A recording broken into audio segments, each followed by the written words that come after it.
Good day, everybody. My name is Dr. Rian Steenberg, and thank you for joining us today for this book review, which I'm actually very excited about. I had a lot of fun reading this book. Welcome. I'm usually joined by my partner in crime, which is Frick Landman, but today he asked to be excused. He might join us a little bit later. So I'm very much going to rely on your questions to make it interesting. And if there's anybody that wants to ask anything at any given point in time, we'll look at that. Okay, so the book that we're talking about today, I think, is a particularly interesting and important book because it talks about performance management and how we are need to measure what matters in an organization. And it's written by Doerr, and he is famed as somebody that started more than the claims are highly exaggerated, but they reckon he started more than 200 organizations, and specifically he was one of the first investors in Google. He tells a story of how he wrote a $13 million check to buy something like 10% in Google, and he's never looked back since then. So an interesting story that he tells in terms of the OKRs that we'll talk about today is that after writing this check, he was obviously quite anxious that this organization that he just invested in should succeed. So he went and told them about this objective and key results system that he thought would be very important for an organization such as Google to adopt. And subsequently, both Sergey Brin and Larry Page kind of said, well, we haven't really thought about this, and we have no other system by which to manage employees. So we'll give it a go. And so that is how OKRs got adopted by Google. And as it's running now, every quarter, 70,000 employees submit their quarterly objectives. And it runs as a system, and it is what has pushed Google from strength to strength. As you can see, it's a #1 New York Times bestseller. The book's name is Measure What Matters, and its famous claim is how Google, Bono, and Gates Foundation rock the world with OKRs. Okay, so they're very interesting from that perspective. Cool. And welcome to our Executive Book Club for those of you that just joined, and for those of you who this is the first time. The idea here is that we read for you. So every week or 2 weeks, we take a new book, we review it, we put together some thoughts and share the key ideas and make a recommendation around if this is a good book to read. And we also publish these afterwards, and they're available as a library. So very interesting set of books that we've reviewed, mostly around management, business, leadership, and aspects of that are relevant to the South African discourse. Cool. Okay. If at any point in time you want to ask questions, please feel free to make a note in the chat, and we'll definitely attend to that. Okay.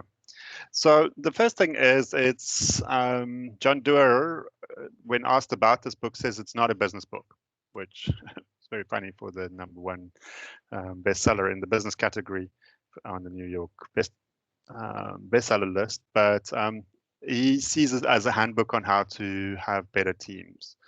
And I thought that that's a very good place to start, because he basically says that organizations should be focusing on its kind of highest ideal, its best, the kind of the spirit of being your best self.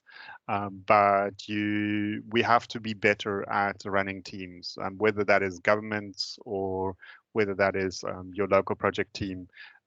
We need a set of tools to align ourselves to a common purpose, and this book claims to put that together. Cool. Okay, so It's 21 chapters, and they're written as little stories. So that's what makes them interesting. And it's done in kind of two parts. The first part deals with kind of the 4 superpowers of objective and key results, and takes a little section for each one of those, and tells you how to apply this kind of 4 superpowers. Those being focusing, committing to priorities, aligning and connecting, tracking for accountability, and stretch for amazing. We'll talk a little bit about those.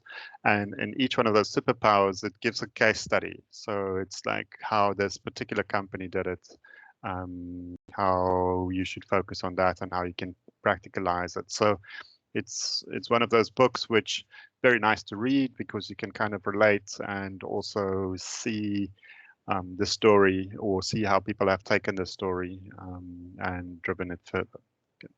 Then the second part of it is kind of getting to some of the practicalities. So, how do you deal with performance management using objective and key results? Why performance reviews isn't really working. What does culture mean? How do we change culture? And then the book, kind of chapter 21, is the goals to come. Then there's 5 resource chapters, which are definitely worth reading. And actually, I think in the kind of spirit of good to great, where the book isn't that good, but the appendixes are quite great. The same kind of idea. Yeah, there's some very practical things that you should read in these resource sections at the end, because it, for example, tells you how you could run an objective and key results cycle. How can you drive your performance conversations, and just some kind of very practical things. Also, the further reading is quite interesting. A lot of references and books in there that, if this is your kind of stuff, it's really worthwhile going through some of those. Cool. Okay, so that's the kind of structure of the book. It's not, well, it was $21, so that's about 300 Rand. Yeah, so it's a kind of standard book. It's available on Kindle, audiobook, Audible, and the physical books are also quite good. Cool. Okay, so that's some of the book. So the book's about one big idea, which is objective and key results. Now, where it comes from is John Doerr was working for Andy Grove, which you might recognize if you've been around for a while. He was the original or the key proponent behind Intel and getting Intel to the level where it was, and Andy Grove is famed for somebody that could take very large teams. And now imagine taking a couple of thousand people and getting them to work at 1 nanometer scale, trying to put chips together. You need some very kind of practical tools to manage it. He was some people say have claimed that he's in modern times the most excellent manager that they've ever known. And he taught the system to his employees. Okay, so John Doerr, being a very early IT investor, popularized the system by the companies that he invested in. He typically introduced the system, and those companies ended up being things like Google, YouTube, Intel itself, and various other entities in which he invested over time, including, for example, Facebook and others. So the whole Silicon Valley kind of revolution almost is attributed in some way to the way that these objective and key results has been put down. Many startups swear by it. I think I would include the startups that I've run. Most of them have used a version of this. it's in some way or form, and there's lots that you can take out of it. An interesting reference in the beginning of the book is to Bono, which you might know as a famous musician, but also a famous philanthropist. And he uses the system, and he calls it a frame to hang your passion on, which I thought was very a very nice way to describe it.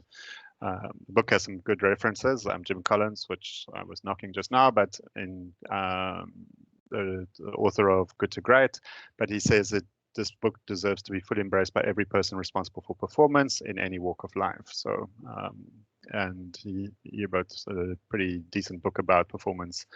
And then Sheryl Sandberg of Lean In fame, and the CEO of Facebook and previously from Google, said, measure what matters shows how any organization and team can aim high, move fast, and excel. So those are pretty high praises for any book. And yeah, I think generally the book kind of stands up to its reputation. And I think it's in its second edition. So yeah, definitely worth it. Okay, so it's one of the key ideas really is to say work, when it is only work, is not fun. Okay, and it is also not useful for most organizations to just have people that work and just do the work. And we see that in various different kind of spaces. Gallup does an annual survey, and less than a third of employees are involved in, enthusiastic about, or committed to their work. A recent McKinsey survey indicated that fear of my boss is the most common finding of source of stress in the workplace. And there is in the book and also in general, a recognition that goals and goal achievement create alignment, clarity, and job satisfaction for people. So the kind of premise of this slide and just generally of this kind of thought is to say, if we give people good systems by which they can manage their aspirations and their goals, and we align and give clarity to that, that could change the statistic of saying that I'm involved and enthusiastic about where I work. So when work is work, people don't really like it.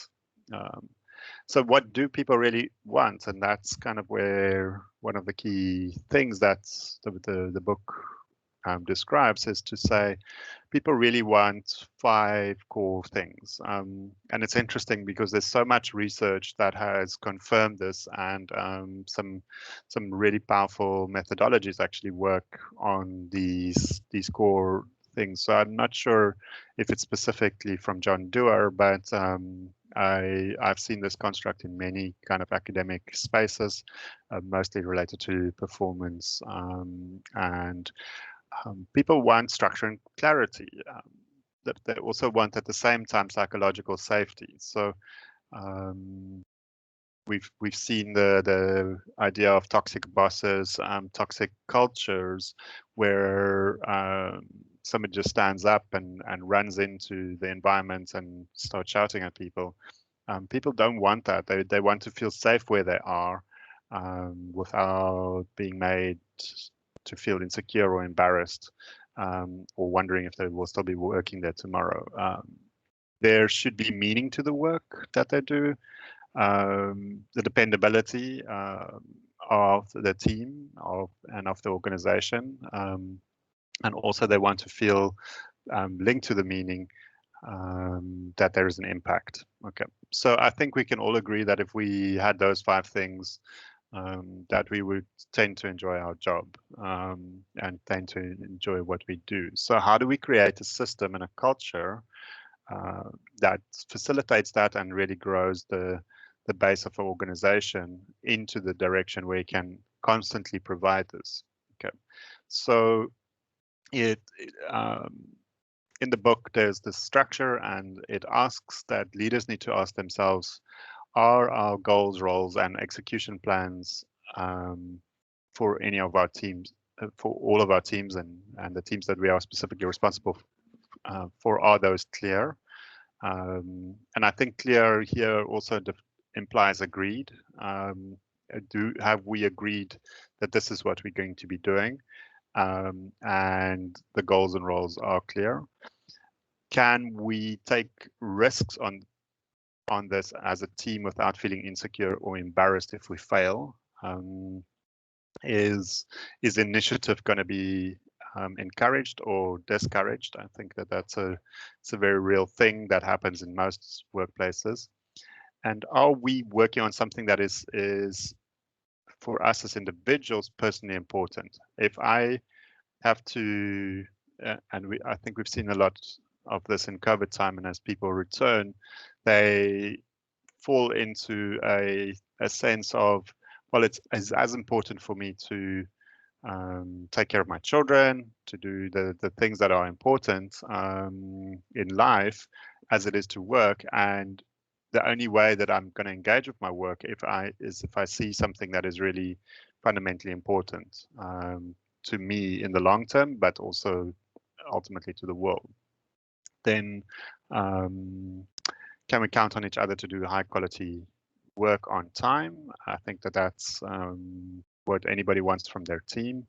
And do we believe that the work that we are doing matters? Okay, so and interestingly enough, all trends and research show that this impact of work is becoming a lot more important for a younger generation to say, I don't want to work at a place where I don't think that I'm going to be influencing the environment, where I don't think that I'm actually doing something that's relevant to the world, or that somehow influences the future of humanity, which I think is also the correct sentiment, because if you as a company are doing something that doesn't really add value in time, you won't grow. So we all need to ask ourselves, are we really doing something that matters? Okay.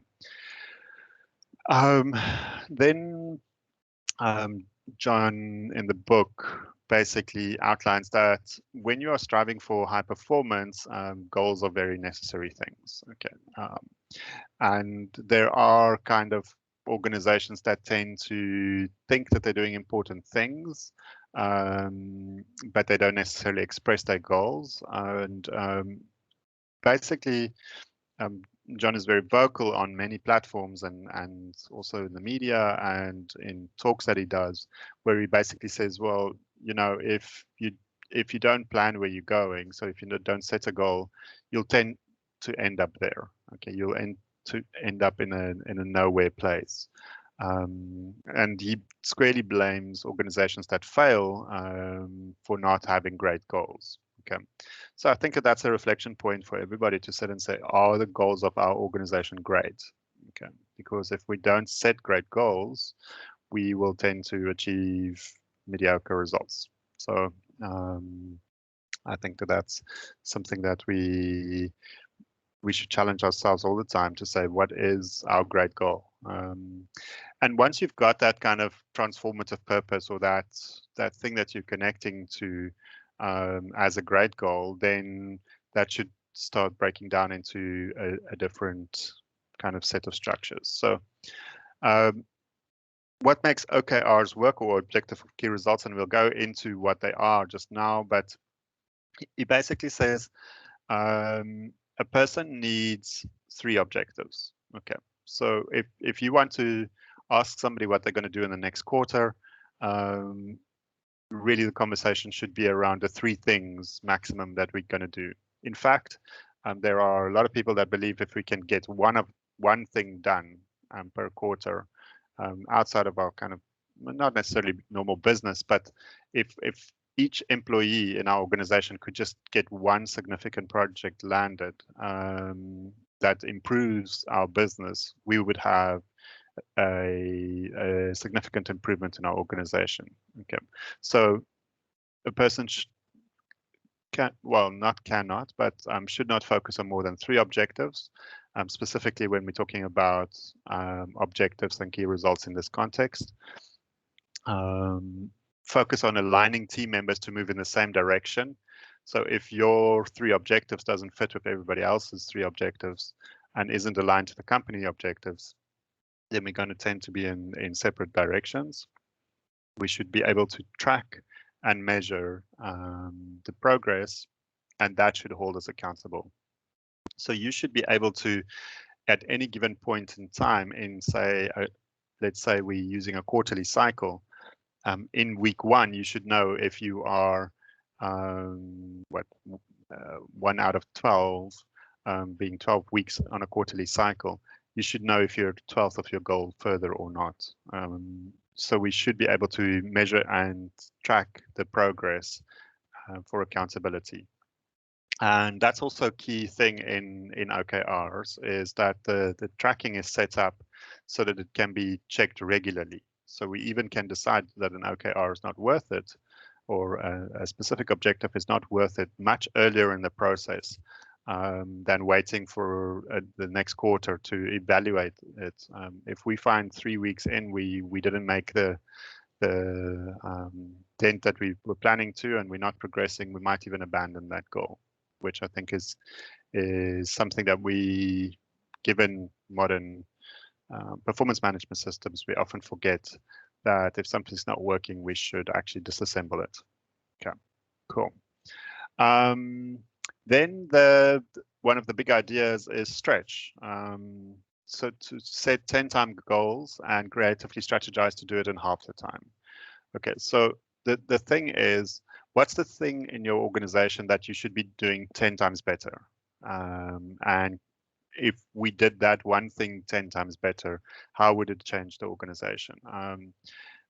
Yeah, so what's that one metric which, if we start chasing that, it really unlocks the rest of the organization? And that's the stuff that we should be working on. And I'll share some perspectives on some of that just now.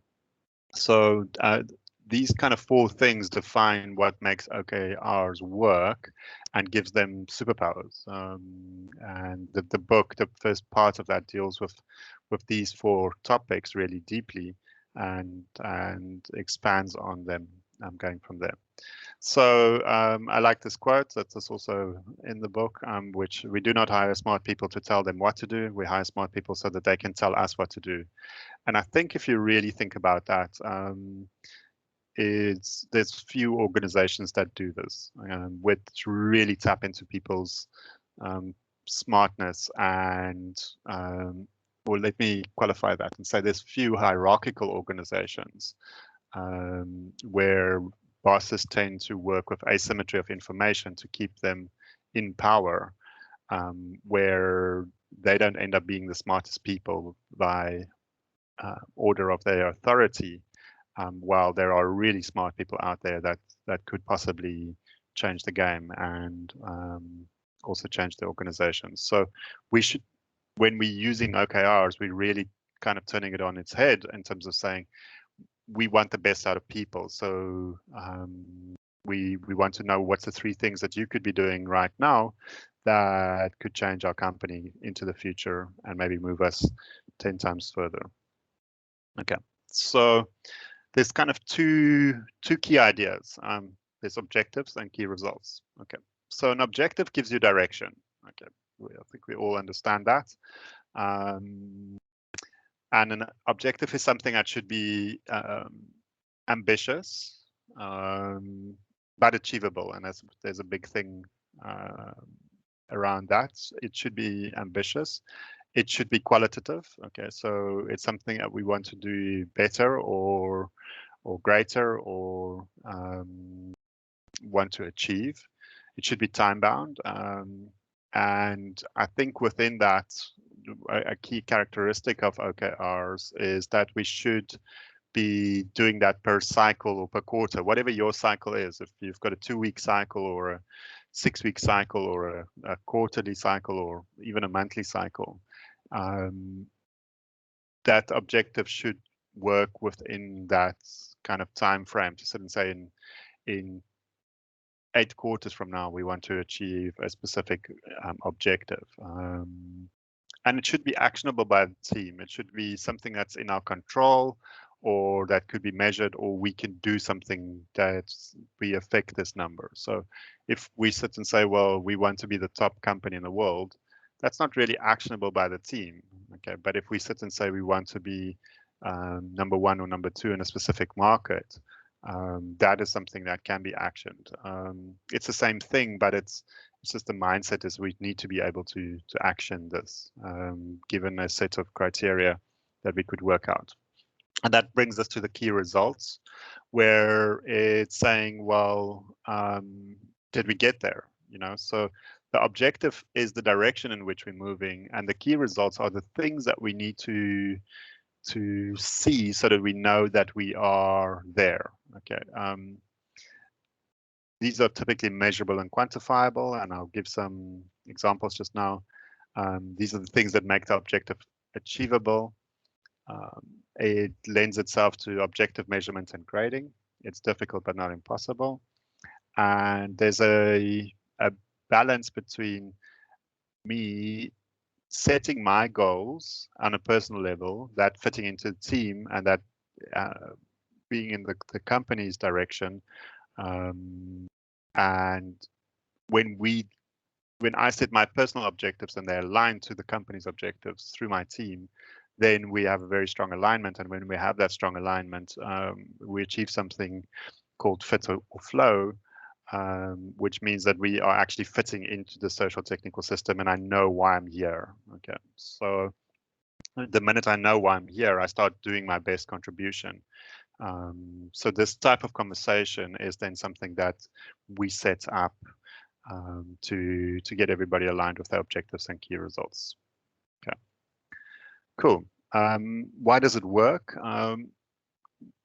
Well, OKRs align people around a common set of goals, and they engage people because they understand how they work relate to that of the company.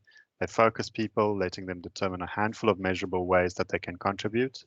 If I've got the 3 things that I need to do for this quarter, then I'm going to do those 3 things. And if I know that that's what the company needs, I'm going to do my level best to make sure that I get those 3 things done. And if those 3 things are meaningful and they move the company forward, then the next quarter I can focus on the next set of things that's important.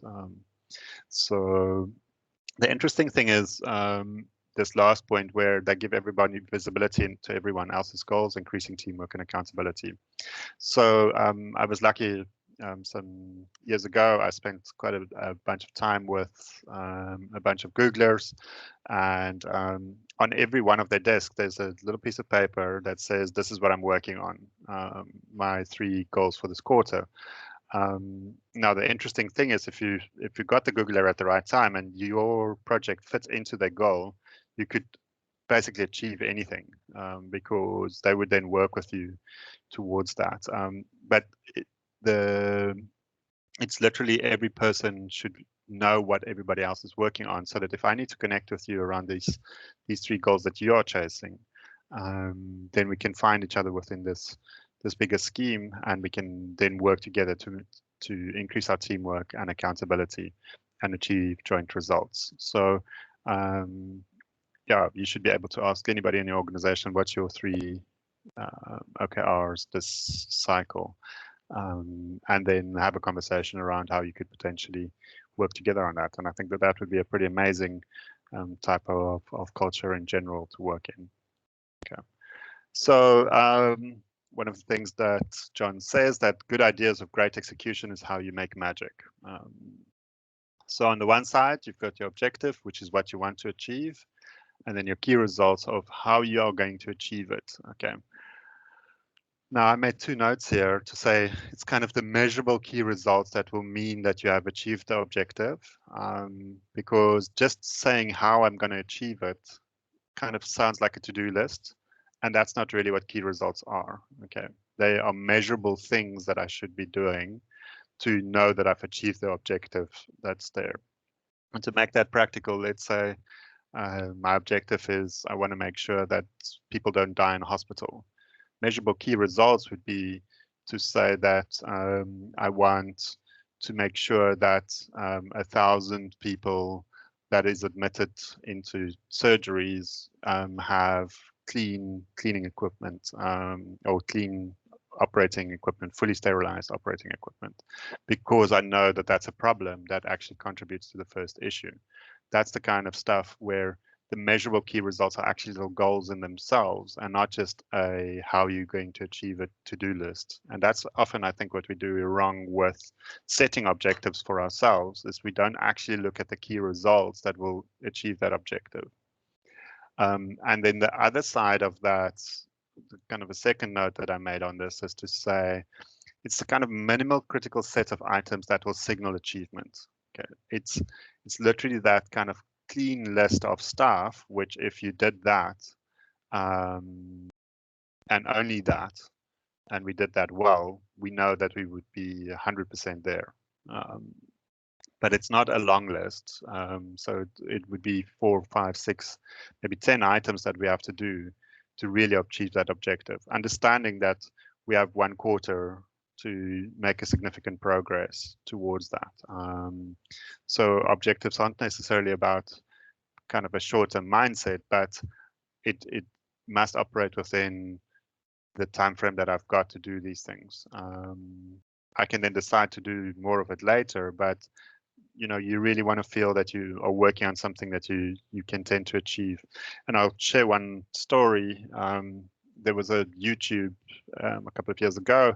They set an objective to increase the number of minutes watched per minute. So every minute in the world, I think there's 1 million hours of YouTube being watched, or that was at least an objective at one point in time. And that team that had to work on that objective had that objective as a company objective that was unfulfilled for a period of 4 years, I think, if I remember the facts correctly. So for 4 years, that team worked really, really hard to get there. And in the beginning, the progress was obviously fairly slow. And by the time they were getting closer to it, obviously there was a lot of excitement about it. But if you keep on reporting against the same objective as it's not fulfilled, at some point in time, there's a kind of discomfort for sitting and saying the company's achieving its objective, but only that one person that's working really, really, really hard to get there is not doing it. That doesn't create a good sense. So maybe sometimes you break it up into smaller chunks to sit and say, we will achieve 200,000 minutes watched every minute this quarter, and move that up to 400,000 next quarter, and kind of create those milestones as a bigger kind of goal set, rather than just going at one and keeping to it for an extended period of time. So that we created a stronger sense of the horizon of achievement. Yeah, so that was one way to think about it.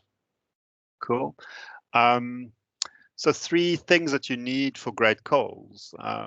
They need to be audacious. They need to look at both the quality and quantity key results, and kind of the whole idea of a red, orange, green status. So these are kind of the 3 things that we need to do to make our goals great. So one of an audacious objective, which I think we're seeing the results of right now, is Tesla is working on building better batteries. They recently did build a better battery. But if we say that we set a goal, a big goal, an audacious objective to say we want to build a better battery that has twice the life and half the weight, that becomes a real objective. Okay, so like let's just put it into a different context. In a business, we sit and say we want to sell double the amount of things at half the operating cost. Even if we get a 10% improvement on either metric, we may still be in a better position than the next company or the next person. So we shouldn't be scared to set audacious goals and objectives, and because just going down that path, we start building new skills, insights, and developing new capabilities, which I think is a lot of the objective of an OKR type system, is to really build the capabilities in the organization to stretch themselves over time. And some questions that we could ask ourselves to get to great goals is to say, if I were free from constraints, what change would I make in this environment? Okay, so if we didn't have any constraints today, what would we do in our company differently? And you might sit and say, well, we could go out and create a new product, and that would be the best thing since sliced cheese. And that will open up our markets for us. And then the question becomes, but why can't we do that anyway? Okay, so what do we need to put in place to get that going?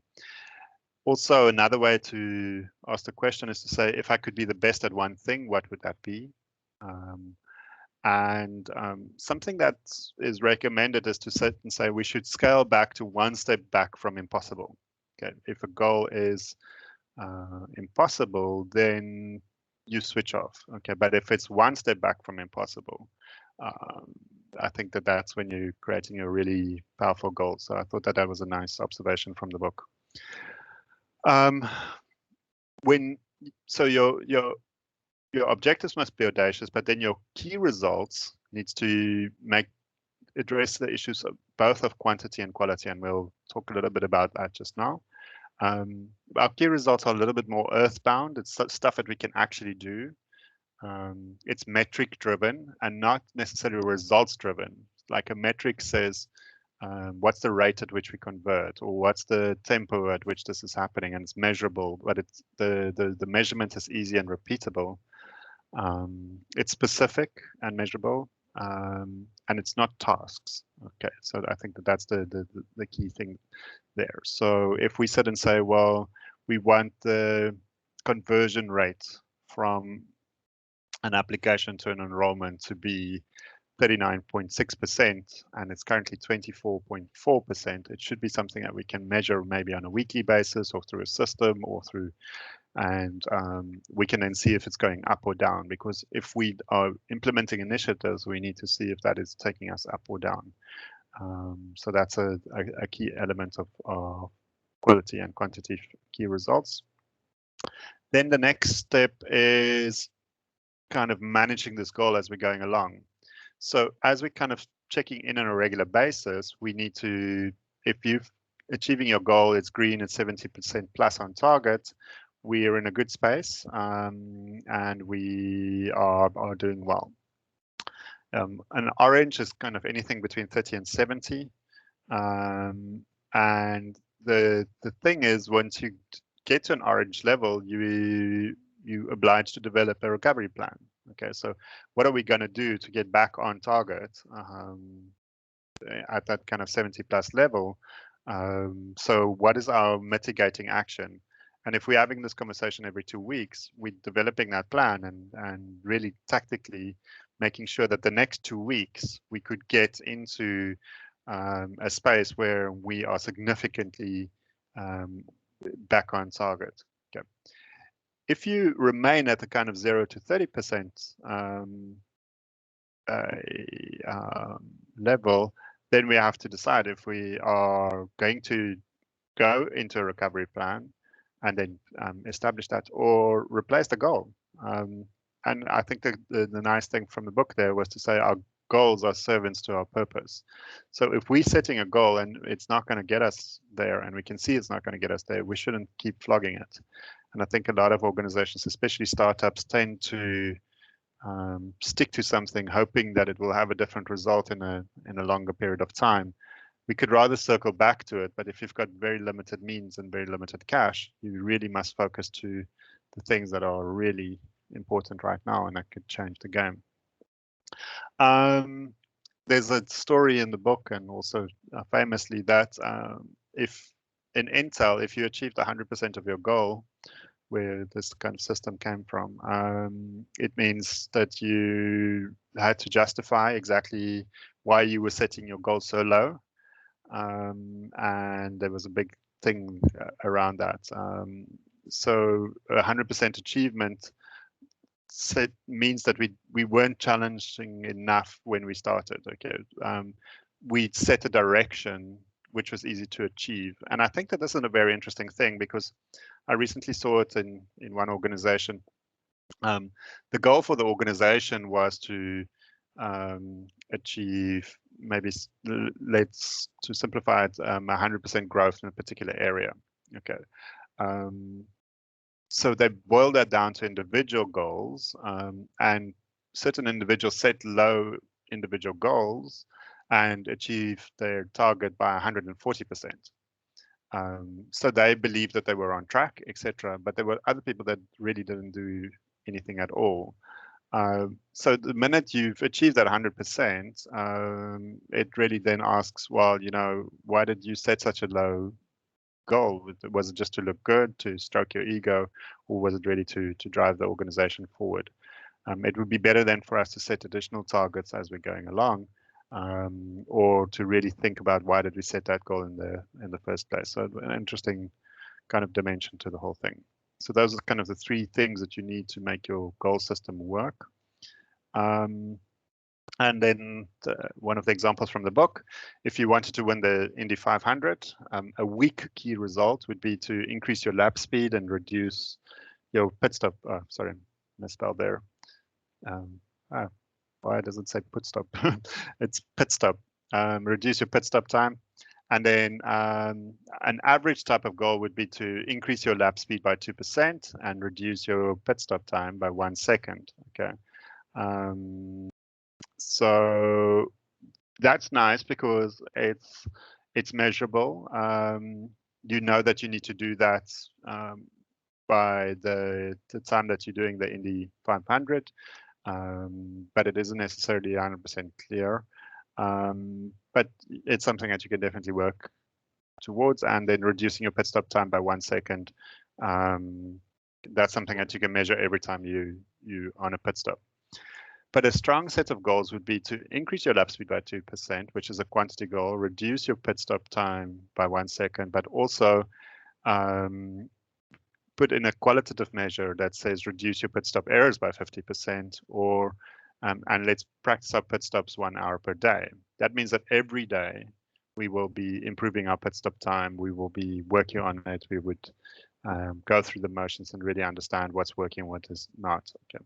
So what John says in the book is that if we put both quantity and quality goals in place, it ensures that the team focus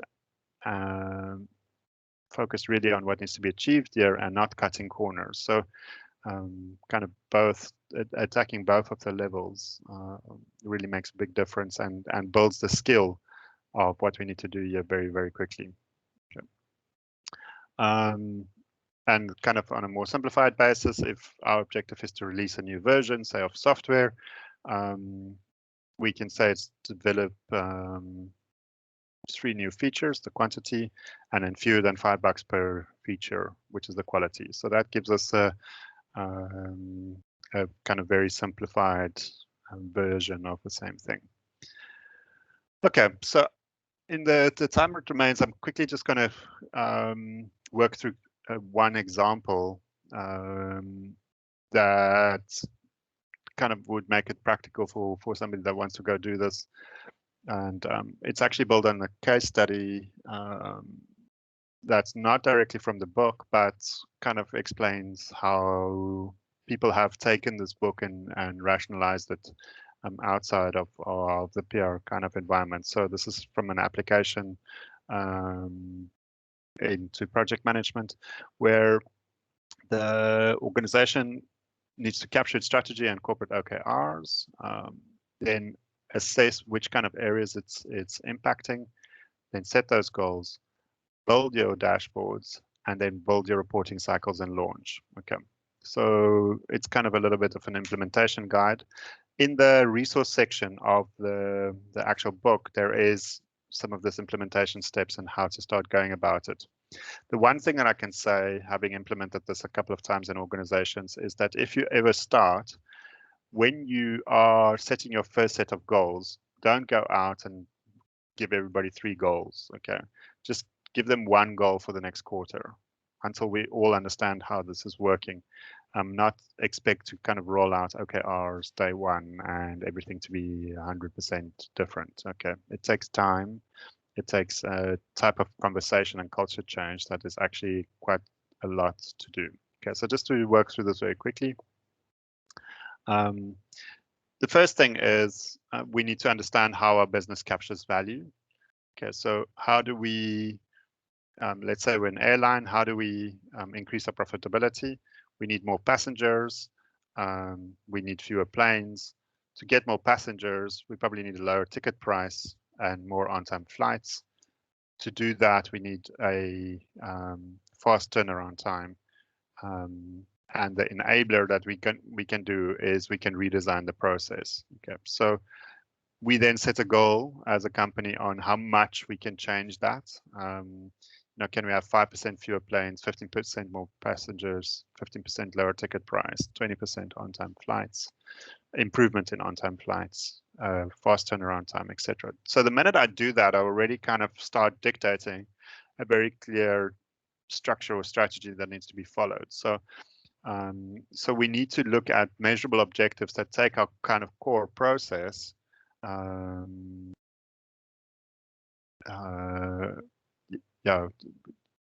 really takes that to the next level in terms of saying this is the goal that we want to achieve. So this is the objective, and these are then the key results that we now need to put in place. Okay, cool. We must understand the systemic pattern in the organization. Okay, if we're gonna just set a goal to like redesign processes, for what purpose? Yeah, if we're going to set a goal to lower ticket price, where's it going to actually take us? Yeah, so that's the kind of stuff that we need to look at very carefully. Cool. Then the second step really is to kind of look at that project in terms of saying, how do we create linkages? So if we want to increase profitability,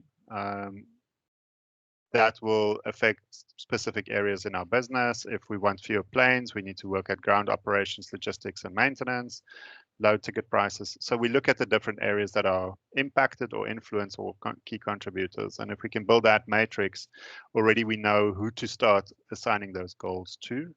And they then need to go work out how to take those objectives and key results and get that in place. Within that specific vertical, they then have very specific things that they will need to do based on the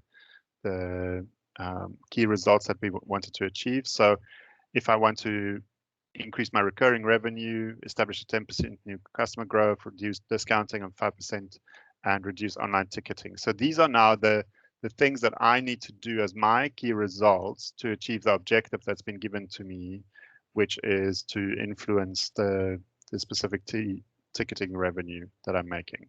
So I might have to do more work than the organization, if that makes any sense.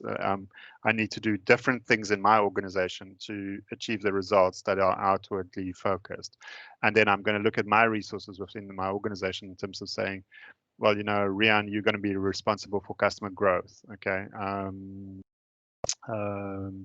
Peter, you're going to be looking at the reducing discounting to 5% of ticket revenue. So somebody needs to drive that, somebody needs to own it and really get it done, or a team needs to drive that. Okay. So then once that is set, we can very quickly develop metrics and agree roles. So we've got the company objectives, the team objectives, and personal objectives. So the company set the bigger objectives, and we can track that from how that comes from the teams and how people have achieved theirs. And as long as we can see how far we're going at every given point in time, we can evaluate that when we check in.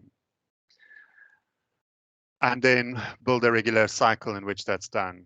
So whether it's every 2 weeks or every month or every quarter, we close off a section, we update our progress, and we see how far we are. Maybe quarterly, we close that off, we update our individual plans, and annually we revisit what we want to do as an organization on a bigger picture basis. Okay, so those are some of the things that we can do there. One of the things that the the book spends some time on is really changing performance reviews. And they use a system called CFR to go with the OKR. So like if you like 3-letter acronyms, then you can CFR your OKRs. So in terms of conversations, feedback and recognition is the key things. In a conversation, I'm really not like having a formal performance review, but having a conversation with somebody to say, what are you working on? How are you doing? How's your OKRs coming along? Is there anything impeding your work? Do you need from me, what do you need from me to be more successful? And how do you need to grow to achieve your career goals? Okay, so that really changes the performance management paradigm, especially that we have in South Africa, where I think that the performance management conversations are often annual. And the book says an interesting thing. It says we spend about 7 hours per employee per year doing annual performance review. And what, especially if we're doing it quarterly, maybe you spend 2 hours per employee and maybe an extra hour towards the end of the year. And he says those 7 hours are probably the most motivating and most destructive things that most organizations do, because you're giving annual feedback, it's tied to compensation, it's directing the person what they're doing wrong, it's outcome focused because you obviously evaluating it once a year. It's based on pointing out people's weaknesses, and it's very prone to bias. If you like a person, you're going to give them a good review, and if you don't like them, you're not going to give them a good review. Continuous performance management works differently, and that you're giving continuous feedback. So the guideline that they give is if you can spend 90 minutes with a person every 2 weeks, they wouldn't need you to spend that time with them for 21 days. But you need to spend time with everybody in your environment. Continuous performance management is often decoupled from compensation. So it's not like an automatic thing that if you've achieved your goals that you get a review of compensation. It's more coaching and democratic, it's process focused, it's strengths based, and it's fact driven. Okay. Because we're measuring metrics and how we're doing against that.